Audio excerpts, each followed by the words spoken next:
Unde bun? La supermarket m-am dus să beau. De ce? Paznicul mi-a zis să ies afară și am spus, ei, mă duc să fur. Uite, am buzunar. Și m-am dus să fur o sticlă de băutură. Așa. Și ce ai luat? Whisky, vin? Uite, ești nebune.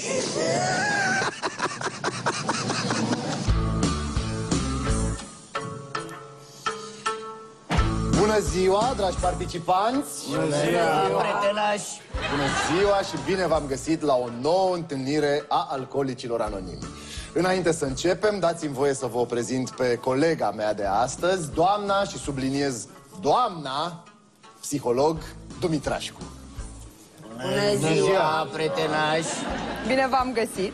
Înainte aș vrea să ne prezentăm pe rând. Eu sunt doamna psiholog Dumitrașcu. Eu sunt Alexandru și sunt alcoolic. Bună, Alexandru! Bună! Eu sunt Nicu de la Piața Mare, sunt alcoolist, carmolist, sunt cerșetor, aurolac, traveu, homosexual, ce vreți voi? Bună, Nicușor! Eu sunt Ileana Alucaciu și sunt alcoolică. Bună, Ileana! Eu sunt Gogâie, șmecher de șmecher alcoolist. Bună, Gogâie! Ei bine, dânsul este un nou membru al cercului nostru de alcoolici anonimi, pe care îl așteptăm să se prezinte. Nu pot, De ce? pentru că dacă mă prezint, nu mai sunt anonim. Da, așa e, dar de alcoolic sunteți alcoolic. Nu sunt Dar ce sunteți? bețiv notoriu. Când m-am dus în magazin Așa. și am spus la paznic, bă, vezi că mă duc să fur băutură. Aha. Și el mi-a zis, pleacă de aici, Ai văzut? băgați aici. Nu! Mă urât aici să terminăm cu debandada. Doamna psiholog Dumitrașcu, vă rog, aveți cuvântul. Băgați gras, spuneți-le ce aveți pe suflet. Prietenii. Luați-vă de ei ca și cum ar fi oameni. Oameni Drept în buni, ochi. Așa. oameni buni, câini.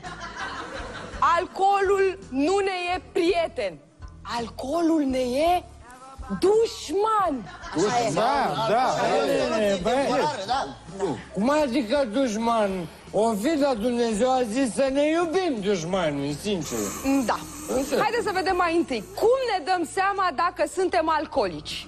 Te mai trădează fața. Liniște, vă rog. Bun. Ca să ne dăm seama dacă suntem sau nu alcoolici, trebuie să ne răspundem la câteva întrebări. Prima întrebare. Când am băut ultima oară? Eu, prietenași, vreau să vă spun așa, că eu n-am mai pus gura pe băutură de 10 zile, prietenași. Nicușor. Sunt curat ca lacrima. Bravo, Ovidiu! Turnați mă, ia că-l mai star pe mine! Eu n-am băut de 9 zile, n-am băut nimic de 9 zile. 9 zile au trecut și n-am băut nimic. Bravo. Da, și eu n-am mai băut de 8 zile. Eu, așa cum am promis, n-am mai băut de o săptămână. Da? Deci atunci de ce ești beat? Pardon, se scrie bea, dar se citește bit. E bit, că ești bit mangă. Hai, că ești bit mort. De ce ești bit? Fac pipi rar. Și dumneata, domnule... Oleacă! Ăsta e numele mic? Da! Și numele mare? Popleacă! Domnule Popleacă, când ați băut ultima oară? Cât e ceasul? Da, e clar, hai să continuăm. Bun, a doua întrebare. A doua întrebare. Ce simt când beau? Eu simt că mi se irosește viața. Eu când beau încep să mă gândesc la familia mea care suferă și nu mai pot să beau și nu știu ce să fac. Aoleu, dar voi sunteți de la școala de 14, eu când beau, aoleu, să lasă cu dragon prietenași, pe eu mă duc la Revelion, beat, mor, mă leșin la ora 10, mă trezesc, desenat pe față, vomit în casă la oameni, mă dă afară, cheamă locatarii, poliția, vine poliția, mă dispoaie, mă... Dar nici mai zic ce se întâmplă cu femeia asta ce ieșea și mi-e rușine. Eu când beau, mă gândesc că nu mai vreau să beau. Și atunci eu când beau, eu zic așa, ce rău fac că beau.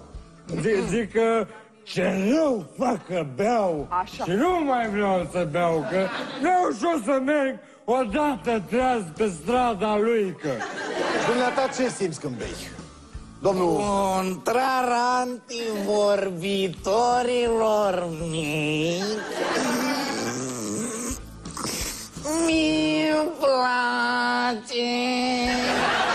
Cum domnul Popleacă, adică toți oamenii ăștia ne povestesc ce rămușcări au, ce rău le pare că beau și dumneata susții contrariu. Da. Oare ce înseamnă asta? Că nu sunt ipocrit. A treia. Ce o filmez de acum?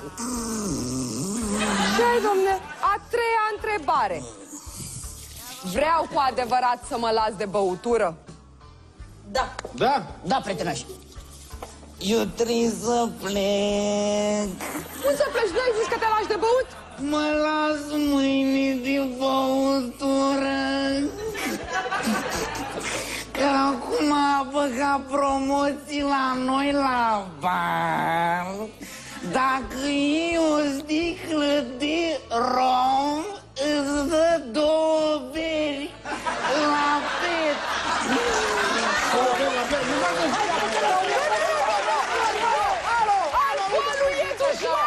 Alcoolul e dușmanul! De ce zici de chestia asta? Știu și eu. Păi la o sticlă de rom... Bravo,